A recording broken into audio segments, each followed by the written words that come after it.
Hello అందరికీ, welcome to my channel.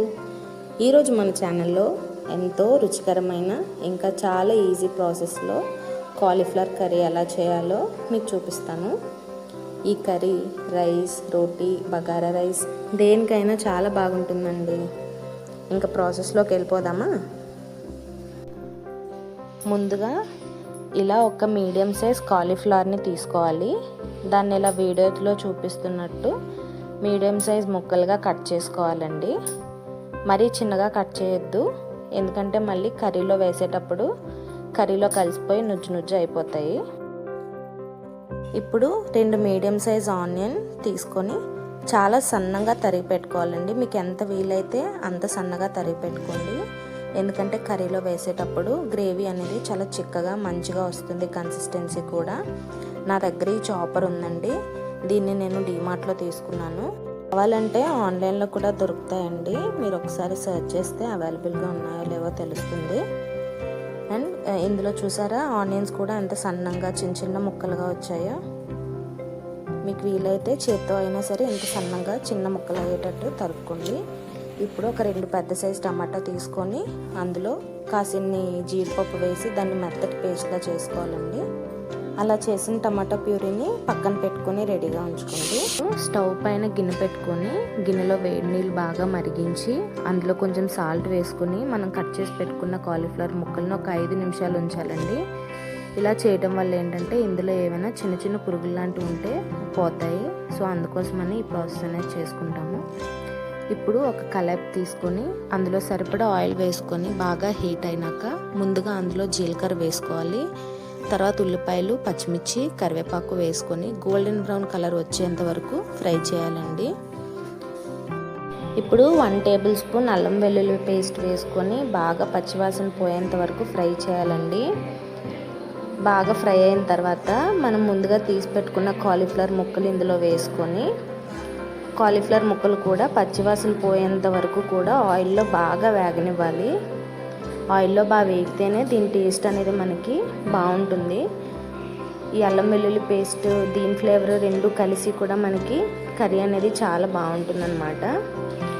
చూడండి, వీడియోలో చూపిస్తున్నట్టుగా దగ్గరికి ఆయిల్లో బాగా ఫ్రై అవ్వాలి.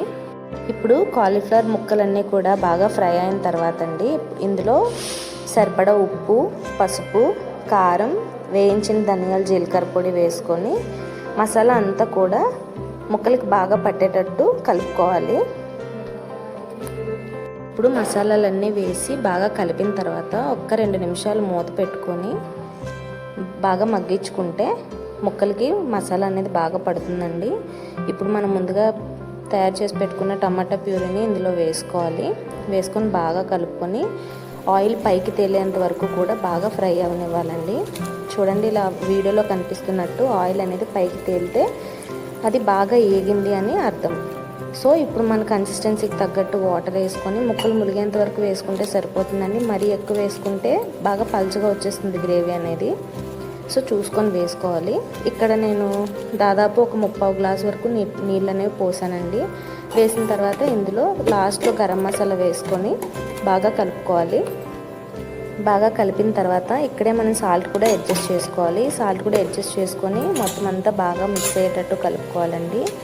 కలుపుకొని స్టవ్ అనేది లో టు మీడియం ఫ్లేమ్లో పెట్టుకొని దగ్గరికి అయినంత వరకు మన గ్రేవీ కన్సిస్టెన్సీ చిక్కగా వచ్చేంత వరకు కూడా మూత పెట్టుకొని మగ్గించుకోవాలి. అంతేనండి, లాస్ట్లో కొత్తిమీర జల్లుకొని వేడివేడిగా సర్వ్ చేసుకుంటే ఎంతో రుచికరమైన కాలీఫ్లవర్ కర్రీ అనేది రెడీ అయిపోతుందండి. ఇప్పుడు నేను చెప్పిన పక్కా కొలతలతో చేస్తే కనుక మీకు కర్రీ అనేది చాలా టేస్టీగా వస్తుంది. ఒకసారి ఎప్పుడు ట్రై చేయకపోతే ఇలా ట్రై చేయండి.